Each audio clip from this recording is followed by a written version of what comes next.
네, 6월 모의고사 해설 진행을 하고 있습니다. 자, 문학은요, 오답률이 높았던 문제를 중심으로 쌤이 해설을 해드릴게요.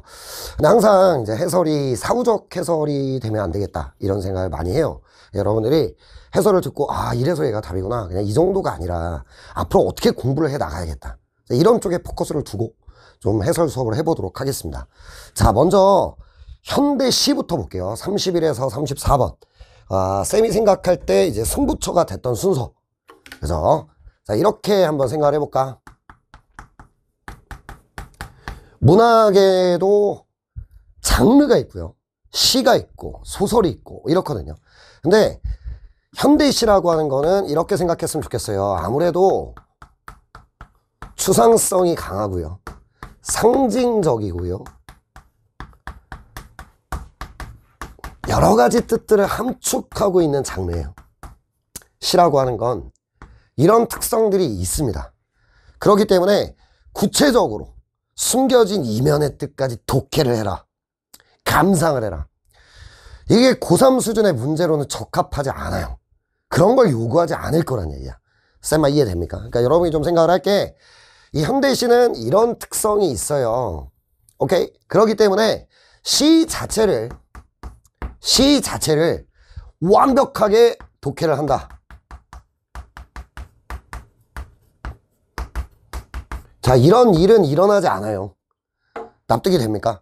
그러니까 쌤 같은 경우에 이제 국어국문학을 전공을 했습니다. 그리고 석사도 관련 분야 석사를 했고요.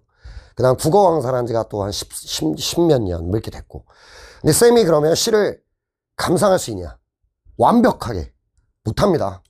냉정하게 못해요. 나는 평론가가 아닙니다. 그죠? 국어 강사죠. 근데 내가 못하는 걸 너희가 한다? 그럴 리 없잖아요. 쌤같이 전공자도 정말 이거는 시인을 깨워서 이게 뭐라고 쓰신 겁니까?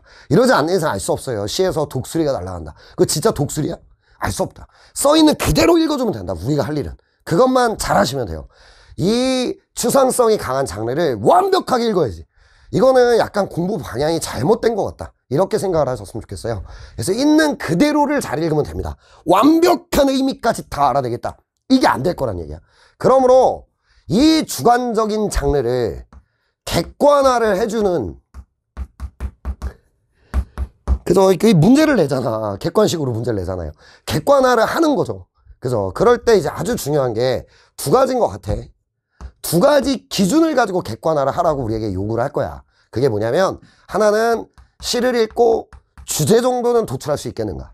또 하나는 앞뒤 맥락에 따라서 진짜 그냥 있는 그대로 겉으로 드러나는 맥락 정도는 네가 읽을 수 있잖아.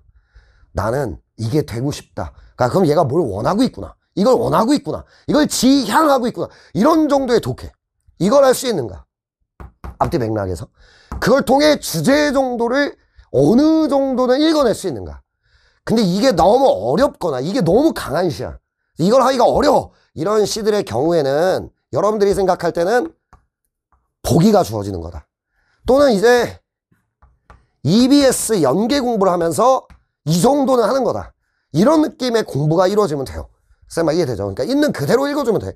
기출 한번 봐봐. 막 깊이 있는 이해를 해야만 현대시가 뚫린다. 거기까지 들어갈 수 없다는 걸 잘 알 겁니다. 그렇다면 쌤 너무 어려운 시가 있던데요. 그런 건 장치가 있을 거란 얘기예요.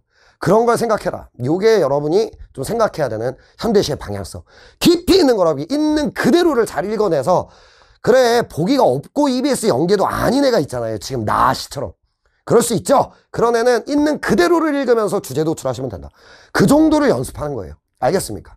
그래서 깊이 있는 이해와 감상 이런 거보다는 있는 그대로를 읽어주면서 학생 수준의 주제 도출, 누구도 부인하기 어려운 주제 정도를 읽어낼 수 있겠는가, 이렇게 되는 거죠.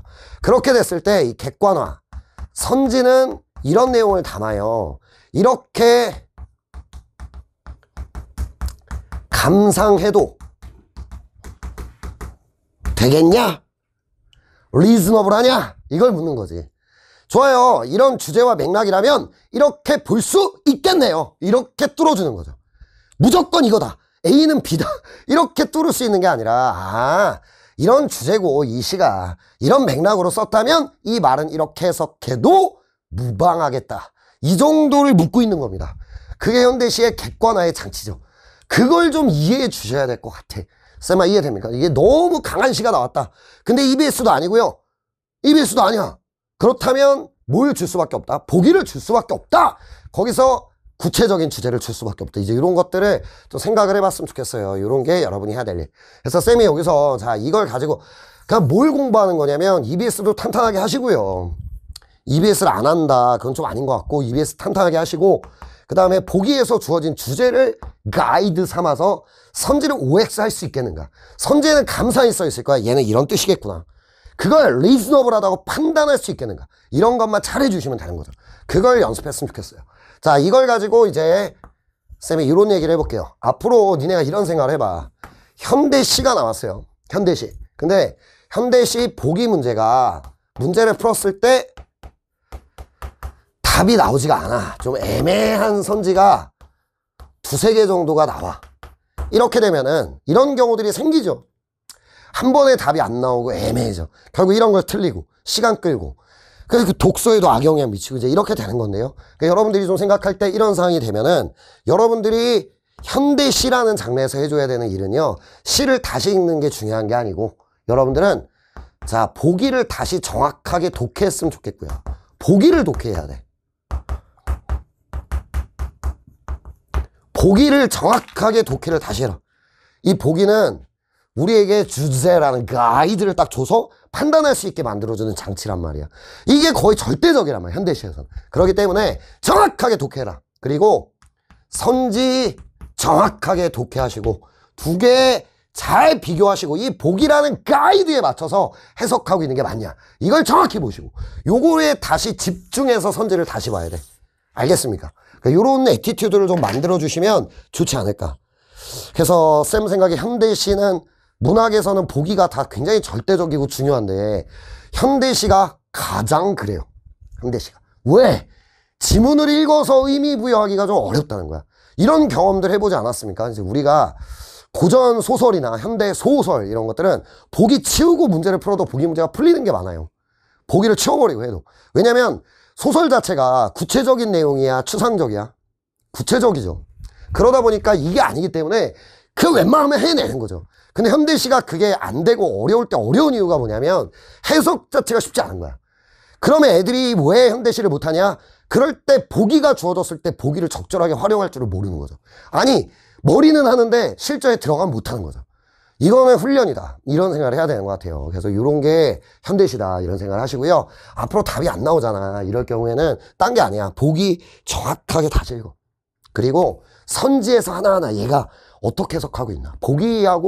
보기라는 기준으로 바라봤을 때 얘가 적절한가 아닌가. 이거를 좀 집중해줘라. 그렇다면 좀 아름다운 결과를 만들어낼 수 있을 거다. 이게 현대시다. 이렇게 생각하면 될 것 같아요.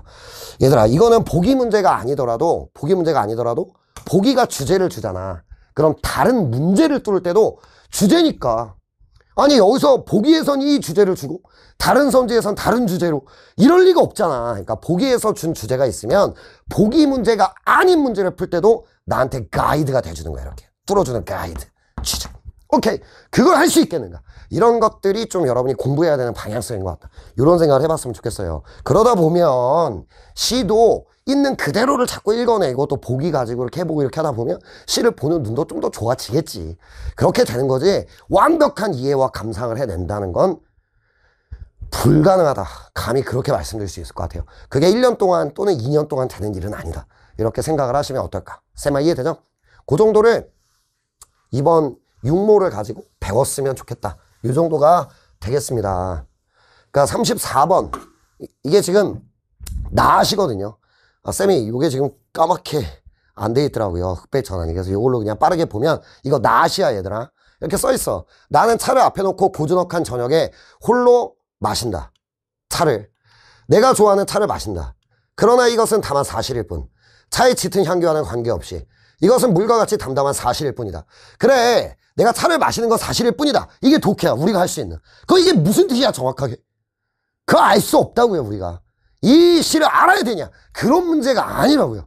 쌤아, 이해돼? 이 정도로 읽어내는 거야. 아, 차를 마시는 게 향기 같은 거랑 관계없이 그냥 마신다는 사실이다. 이게 뭔 소리인지 모르겠지만 이 얘기를 하고 있네. 이거지. 그럼 마지막 년, 나머지 다 비슷하니까 마지막 년, 이 짙은 향기와는 관계없이 차를 마시는 사실과 관습은 내가 아는 내게 대한 모든 것이다. 아, 내가 알 수 있는 건 차를 마시고 있다는 사실과 관습, 이거밖에 모른다, 뭐 이런 얘기를 하고 있네. 이게 다라고. 납득됩니까? 이게 우리가 읽을 수 있는 전부라고요. 그럼 이 의미가 뭐야? 그건 보기가 없으면 알 수 없다고. 그게 고3이 해야 되는 시에 대한 감상. 있는 그대로를 읽어주시면 된다. 이게 여러분이 해야 되는 연습이 되는 거죠. 쌤아, 이해됩니까? 근데 다만 이제 맥락 같은 게 중요한 건 이런 거야. 물에게 물은 물일 뿐, 소금일 뿐, 나일 뿐. 자, 내가 아는 내게 대한 모든 것, 내가 아는 건 사실과 관습뿐, 온리 이것뿐. 이걸 강조하고 있는 게 맥락이죠. 계속해서. 그 정도는 읽어줄 수 있겠지. 있는 그대로니까. 그럼 걔가 무슨 뜻이야? 사실과 관습인 것만 중요하다. 이게 대체 무슨 말이야? 알 수 없어. 알겠어? 이게 현대 시다. 이렇게 생각을 해야 돼요. 그러면 이런 시가 나왔다면 사실 보기는 좀 어느 정도 필연인 것 같아요. 아니면 문제를 그냥 이렇게만 읽어도 풀리게 되든가. 이게 수능일 수밖에 없다. 이 정도 되는 거죠. 자, 그랬더니 보기가 빡! 이렇게 나온 거죠. 자, 34번이 지금 오답률이 문학에서는 아마 제일 높죠. 그죠? 그죠? 얘가 오답률 5등입니다. 68.3%. 그죠? 그러니까, 쫙 봤을 때, 문학에서 지금 오답률은 1등이네요. 그죠? 제일 높아요. 근데 이제 이런 문제를 많이 틀리고 있다는 건 정말 내가 그냥 시를 계속 보는 거야. 시를 보고 해서. 이 문제가 안 뚫릴 때. 그게 아니라 그때 보기를 다시 봐라. 나에게 절대적 기준이다. 이런 생각을 해줬어야 된다는 거죠. 시의 본질, 출제 본질을 알았다면. 이게 문학 공부가 되는 거야. 이런 생각을 했으면 좋겠다. 여기 이런 얘기가 나와요. 나는 자신과 세계 인식의 준거였던 절대자와의 관계를 회의하고, 자신과 세계 인식. 아, 내가 나를 인식하고 세계를 인식하는 준거, 기준이었던 절대자와의 관계 자체를 회의! 부정하는 거죠. 약간. 이거 하고요. 자신이 경험한 사실에 기초하여 존재를 인식하겠다는 태도. 아, 그래서 이건 오로지 사실과 관습일 뿐이다. 이렇게 말했구나. 즉, 이 얘기는 내가 경험한 사실에 기초해서만 존재를 인식하겠다는 거구나. 누구를 회의하고? 지금까지 이랬나 보지. 원래 이제 김현승 시인이 이제 그저 독실한 크리스찬이셨기 때문에 절대자와의 관계. 근데 이걸 부인하고 회의하고 의심하고 부정하는 게 회의가 되잖아요. 이거 하고 경험한 사실에 기초해서 존재를 인식하겠다. 이렇게 되겠네요. 그럼 지금까지는 어떻게 했던 거야? 자, 뭔가의 존재를 머리에서 이렇게 해주면 되는 거야. 인식할 때 지금까지는 어떻게 했던 거야? 절대자와의 관계. 절대자와 무슨 관계가 있냐?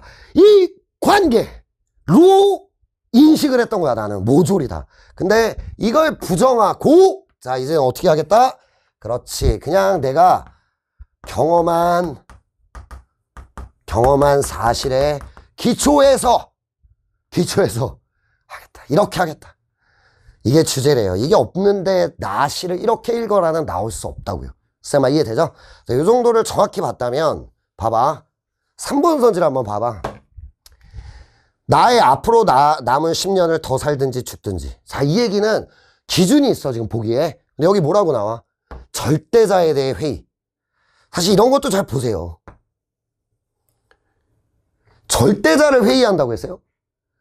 아니면 절대자와의 관계 속에서 얘를 인식하는 건데 그 관계를 회의하겠다고 했어? 관계에 대한 회의죠. 이게 뭐야? 절대자에 대해 회의하겠다. 얘 사실 안 맞습니다. 절대자를 회의하면은 신은 없다. 이렇게 되는 거고, 절대자의 관계성은, 아, 관계를 회의한다는 얘기는 내가 뭘 인지할 때, 아, 다 우리 하나님의 뜻이야. 이렇게 해석했는데, 아, 이건 내가 내 팩트로, 내가 경험한 사실로 이것들을 인지해야 되는구나. 이거하고는 완전히 다른 얘기가 되죠. 그치. 두 번째, 현실에 얽매이지 않겠다. 그 여기서 현실은 뭐가 되겠어? 내가 경험한 사실이지. 근데 내가 경험한 사실에 의거해서 존재를 인식하겠다고 했으니까 오히려 현실이 판단 증거가 돼주는 거죠. 근데 이건 현실에 얽매이지 않겠다. 정면으로 배치되죠. 그래서 완벽하게 답은 3번. 이게 됐어야 되는 거죠. 쌤아, 이해됩니까? 근데 이걸 못했다. 왜 그러냐면 보기는 대충 읽고 머리에 또 없어 지금. 근데 선지만 보고 막 지문 보고. 그러면은 답이 보일 리가 없다. 이걸 좀 정확히 생각해야 되지 않겠냐. 이렇게 돼야 될 것 같아요. 이게 똑같은 절대자에 대한 회의를 끌고 왔는데 절대자와의 관계를 회의한 게 맞는 거죠. 얘는 이렇게 된다. 괜찮습니까? 네, 이 정도를 해낼 수 있으면 참 좋겠다. 이게 중요한 것 같고요. 이제 이런 게 맥락이야. 유일한 근거. 이게 보기에 없거든요. 그냥 근거로 삼겠다고 했지. 봐봐. 경험한 사실에 기초하여 존재를 인식하겠다. 그랬지. 이게 유일하다. 또 이런 말은 없잖아요. 이런 건 그죠? 여기 봐봐. 모든 것에 대한 모든 것으로 확장되는 것. 내가 아는 내게 대한 모든 것. 이런 거잖아요. 이게 맥락으로 어떻게 이어지는 거야? 이게 내가 아는 내게 대한 모든 것이다. 오케이. 뭔 소리야? 뿜뿜뿜. 난 이것만 아는 것이다. 이렇게 말하는 거잖아. 그렇다면 유일한이라는 말은 뭘 근거로 이렇게 해석할 수도 있겠구나 라고 판단하래. 바로 맥락. 그리고 방금 읽었던 보기 이 두 가지를 가지고 이럴 수 있겠다. 이렇게 뚫어달라는 거야. 이렇게 감상할 수 있겠다. 이렇게 뚫어주는 거죠. 단 얘는 정면으로 주제와 배치되기 때문에 이렇게 감상할 수 없겠다. 이렇게 되는 거죠. 답은 4번, 3번. 이렇게 되겠습니다. 쌤아 이해되죠? 그래. 근데 이게 이제 주제란 말이야. 그래서 주제를 잡아주는 건 중요하고 사실 우리가 잡아야 되는 주제는 그냥 있는 그대로 잡히는 시 정도. 쫙 읽어보면 그냥 표면적으로 주제가 다 나오는 그런 시가 아니면 이거 우리가 지금 요걸 읽고 절대자와의 관계를 회의하고 이걸 잡아낼 수는 없다고요. 그럴 때는 보기와 EBS 연계가 아니라면 그런 걸 우리에게 물어볼 수는 없는 거야. 그러니까 엄청나게 막 문학을 막 그렇게 헤비하게 생각하실 필요 너무한 거 아니야? 이건 아니다. 이렇게 생각을 하면 좋을 것 같아요. 아무튼 이게 주제가 됐잖아요. 주제를 줬잖아. 그러면은 재밌는 게 자 이게 지금 32번이거든요. 가에 쓰다 둔 편지. 아 이거는 지금 보기 문제고 33번. 자 이런 거 볼 때 봐봐. 3번에 이런 얘기가 나와요. 돌들이 부대끼는 형상으로 세파에 시달리는 모습. 이게 이제 우리가 흔히 얘기하는 정말 현실, 속세 이런 느낌이잖아. 근데 가의 주제가 뭐였어요? 가는 새 속의 일상을 떠나 자연에 들어온 화자가 자연에 동화되어야 되는 그런 과정이래요. 그 돌은 자연이거든요. 시를 읽어보면. 그 정도는 우리가 읽어볼 수 있거든요. 그러면 이건 보기 문제가 아니란 말이야. 보기 문제가 아닌데도 세파에 시달리는 모습, 돌은 자연이야. 안 맞죠? 이런 게 보이게 된다는 거야. 그럼 얘는 어떻게 해서 답을 만들어낸 거야? 주제와 맥락으로 뚫어내는 거지.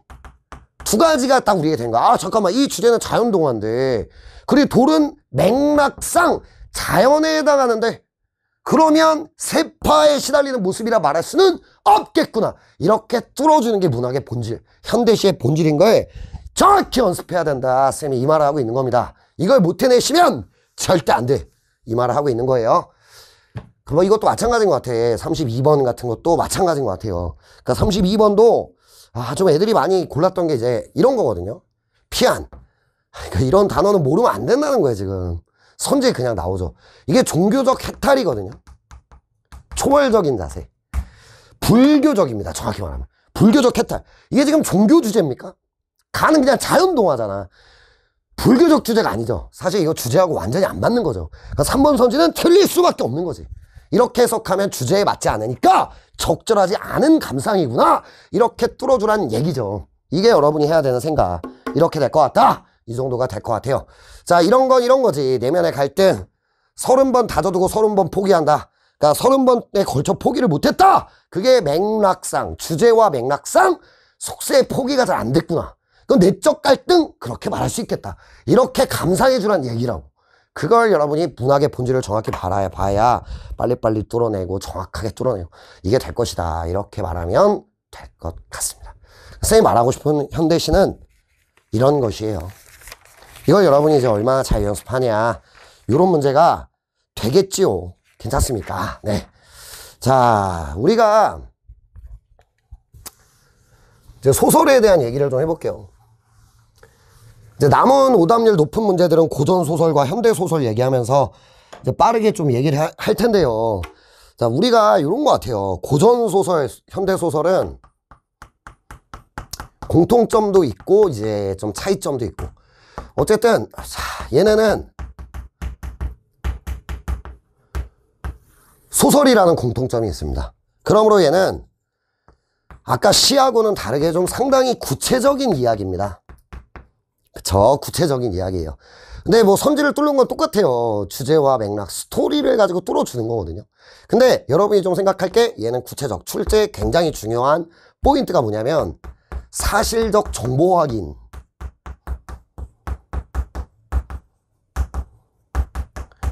자, 이런 중요한 출제 포인트가 현대시하고는 좀 다른 것 같아. 현대시는 이렇게 감상할 수 있겠니? 이런 걸 묻는 거죠. 다 모든 문제가. 근데 아니면 표현상의 특징, 개념어 이런 거 묻거나. 근데 소설은 그게 아니라 자, 영화 한 편 보셨잖아요. 그럼 5번 씬의 마동석은 나이키티를 입고 있었던 게 맞아? 이걸 묻는 거라고.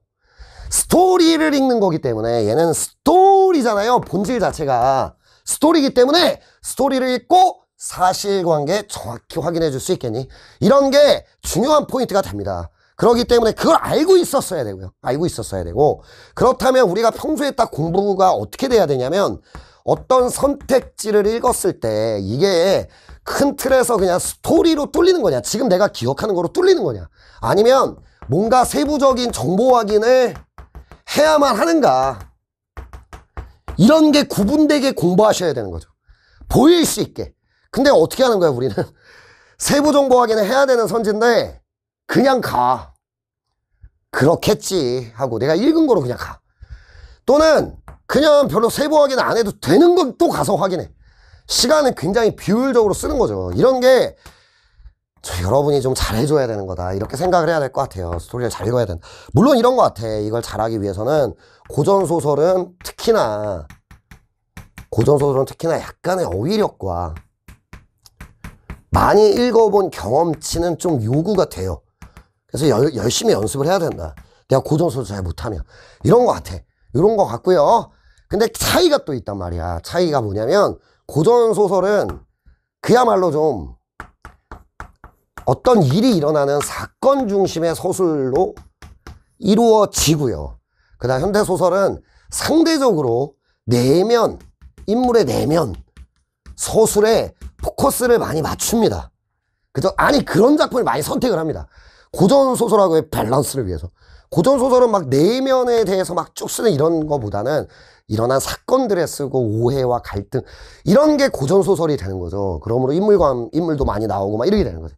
근데 현대소설은 그보다는 무슨 생각을 하냐, 일어나는 사건이 없다가 아니라 그런 쪽에 좀 포커스가 맞춰지는 것, 이런 것들을 생각을 해봐야 돼요.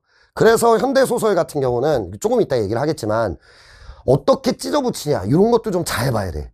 우리가 소설 전체를 갖다 내는 게 아니잖아요. 잘라서 중략 부분 줄거리에서 이렇게 딱 붙이잖아. 뭐 물론 중략이 없이 그냥 이렇게 딱 하나를 잘라오기도 하죠. 근데 만약에 두 부분으로 이렇게 붙여놨으면 왜 이렇게 붙였나를 생각하는 습관, 연습, 이런 것들을 좀 해주세요. 그러면은 좀 이 글의 중요한 포인트들이 좀 더 잘 보일 거다, 이런 걸 좀 생각했으면 좋겠고. 자, 이 현대소설은 서술의 다양성을 갖고 있습니다. 고전소설보다. 고전소설은 시점도 거의 다라고 말은 못하겠지만 거의 다 전지적 작가 시점이고, 쓰는 방식들이 다 비슷비슷하고 스토리도 창의성이 떨어지고, 자, 이런 것들이고요. 근데 현대소설은 좀 시점도 다양하고요. 그 다음 소설가마다 정말 다 문체가 다 다르고 막 이런 느낌들이 있거든요. 그래서 이 서술이 아주 중요한 출제 포인트가 될 수밖에 없어. 이런 걸 좀 생각을 하고 공부를 해가면 어떨까, 이런 생각을 하셨으면 좋겠습니다. 아까 했던 얘기를 조금 다시 해드리면요, 만약에 이것도 보기 문제나 보기 문제가 아니어도 상관없어. 애매해. 그러면 현대시는 어떻게 뚫어야 된다? 보기부터 다시 읽어라. 그리고 나서 이 판단 준거, 주제라는 판단 준거 가지고 보기를 정확히 독해한 상태로 선지를 바라봐라. 그러면은 좀 보일 거다, 이런 얘기를 했잖아요. 근데 소설은 오히려 뭐가 애매해지면 무조건 얘는 지문이야. 그래서 지문에서 두 가지를 잘해야 되는 거예요. 일치, 정교하게 정보 일치 확인을 해야 되고, 또 하나가 어떤 맥락에서 이 말이 나온 거지? 이런 거죠. 어떤 맥락에서 이 소재가 쓰인 거지? 여기에 집중해야 돼요. 보기보다는 오히려 지문의 확인이 좀 더 중요해진다, 이런 걸 생각했으면 좋겠다. 쌤이 이제 요거를 강조해드리고 싶은 겁니다. 그렇다면 아마 여러분들이 좀 공부해야 되는 방향성이 어느 쪽으로 가는가, 뭐 이런 걸 생각하실 수 있지 않을까? 이렇게 될 것 같아요. 자, 오답률이 높았던 문제는요, 고전소설 오답률이 높았던 문제는 20번과 21번입니다. 20번 문제 같은 경우에 오답률이 49.2%고요. 그 다음에 21번 같은 경우는 오답률이 51.3%를 기록을 합니다. 만만치 않죠? 그죠? 이 두 문제, 이제 문학에서의 오답률 50%는 좀 만만치 않죠. 근데 어찌됐건 20번 같은 거거든요. 20번. 그죠? 근데 이게 오답률이 49.2%가 나왔는데, 3번 선지 같은 걸 보면 이렇게 나오거든요. 글을 바치는 사람이 스스로를 낮추는 표현이 사용되었어요. 자, 그럼 이거는 대충 보는 게 아니라 정확하게 정보 확인을 해달라는 거잖아, 지금. 그죠? 이런 건 큰 맥락에서 이미 읽어줬을 가능성이 높잖아. 근데 이런 건 확인을 해야지 이게 기억에 남는다. 그럴 리 없잖아. 만약에 그렇게만 해줬다면 이런 게 보이지 않았을까요? 소첩. 그죠? 아, 나 이거 뭔지 몰라요. 그러면 이제 어휘 공부를 좀 해야 됩니다. 쌤 강의 중에 우리 대학별고사, 우리 대성마이맥 대학별고사에 오시면 쌤이 경찰대 사관학교 국어 수업을 하고 있거든요. 이제 거기 수능생들도 지금 많이 듣고 있어요. 그래서 이 친구들에게 나 이런 게 진짜 어휘가 너무 약하다 막 이러면 고전소설 독학의 기출분석이라는 강의가 있습니다. 그걸 좀 들으세요. 그래서 고전의 어휘력도 늘리고 좀 경험치도 많이 쌓아주고 이럴 필요는 있는 것 같아. 이거 못 보면 안 되는 거죠. 이런 게 나를 낮춘 표현 이렇게 될 것 같고요. 그 다음에 자, 죄신, 죄를 지은 신아 이런 소리야. 그죠? 그러면 이거는 신, 왕에게 신한종 이렇게 하면은 나를 낮춘 거잖아. 내가 신아. 이런 것들을 읽을 수 있겠는가? 이렇게 되는 것 같습니다. 신 이런 것들. 근데 나 이게 몰라요 쌤 이러해버리면은 사실 좀 안 되는 것 같아요. 그래서 고전소설은 기본에 충실해야 돼요. 어휘부터 신경을 좀 써야 되는 거 아니냐 이런 생각을 하게 만들었던 문제가 이 문제였던 것 같아요. 뭐 나머지는 볼 것도 없는 것 같고 다 세부정보 확인이야. 이게 다 확인을 해야 돼. 근데 이런 거 몰라서 틀린다 이런 것들은 채워줘야 되고 이런 게 고전소설 같아요. 그리고 이것도 이제 보기가 이렇게 쫙 나오잖아요. 보기가 나오잖아요. 이런 거 같아. 이게 이제 질문이 좀 많이 나왔던 게 이제 5번 같은 거거든요. 아이고 봐봐 이런 얘기가 나와요. 공적 활약을 통해 공적 가치의 권위를 인정하는 이면에 사적 목표의 추구를 배치하는 이러한 구도 라는 해석의 툴을 준 거죠. 그죠? 그러니까 이런 거래. 공적 활약을 하면 공적 가치, 왕 같은 권위, 왕실을 보호한다. 이런 권위를 인정하는 거고요. 근데 그 이면에 뭐를 하려는 의도가 있는 거야? 사적 목표, 여기서는 복수가 되겠죠. 사적 목표 추구가 또 그 이면에 들어있다. 이렇게 되는 거죠. 그래서 이제 여기서 질문을 좀, 그래도 공부를 좀 잘하는 친구들이 질문했던 게 5번에 이런 게 나온 거죠. 흉노제압을 공으로 그려낸 후 성상에게 왕위의 처벌을 요구한 데에서 이렇게 나옵니다. 충의 개념을 훼손하지 않으면서도 이게 지금 아까 얘기했던 뭐야? 이거야. 공적 가치의 권위. 자, 사적 목표의 정당성을 확보하려는 이렇게 되죠. 근데 이면이라고 했으니까 이 해석이 맞는 겁니까? 뭐 이런 해석을 할 수도 있을 것 같고. 그죠? 그런 거죠. 근데 쌤이 아까 말했지만 이제 문학이라고 하는 것 자체는 이렇게 해석해도 리즈너블 하겠냐 이걸 묻는 거거든요. 만약에 저런 보기가 있다면 이대봉이 흉노제압을 공으로 드러낸 후 왕위의 처벌을 요구했다 라면 이 흉노제압이 뭐가 되는 거야? 어디 갔어? 공적 활약이 되죠. 그리고 나서 처벌을 요구했대요. 그러면 이게 있기 때문에 저걸 뭐라고 생각할 수 있는 거야? 아마 이면에 이미 그 처벌을 요구하겠다는 생각 자체를 이미 가지고 있었겠구나. 이렇게 해석하는 게 리즈너블하다고 생각해야 돼요. 쌤 그렇게 볼 근거가 없는데요? 아니 보기가 근거지. 그러므로 그랬겠다. 그래 그럴 수 있겠다. 이게 5번에 대한 해석이어야 되는 거죠. 쌤아 이해됩니까? 이게 문학이다. 해석을 이런 가이드가 있다면 이렇게 해석할 수 있겠구나. 이걸 해주는 게 문학이다. 이런 생각을 해야 되고요. 만약에 이 21번 문제가 잘 안 뚫렸다면 말이야. 정확하게 안 뚫렸다면 4번 같은 걸 생각해 보시면 될 것 같아요. 표류하던 이대봉이 천우신조로 무인절도에서 일단 한번 안 뚫렸어. 뭐 예를 들어 1, 4번이 남았어.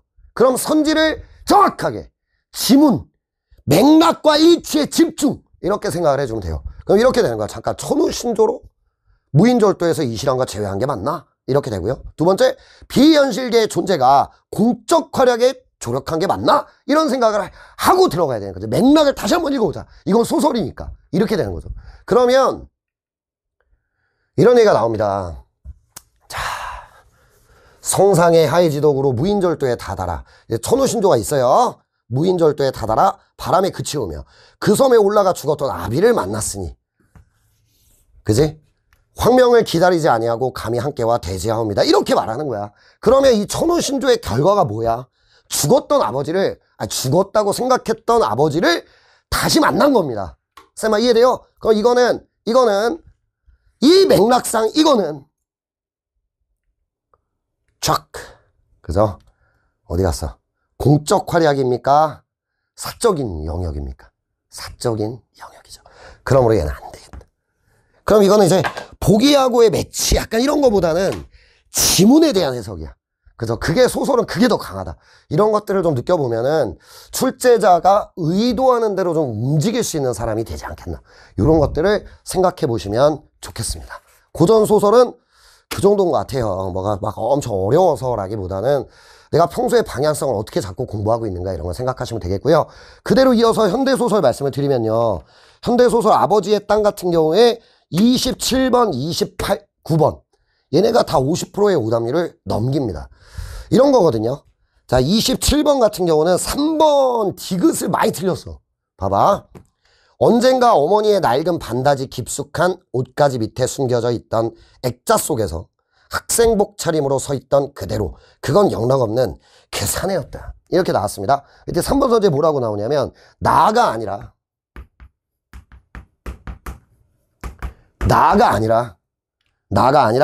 나가 지각하는 대상.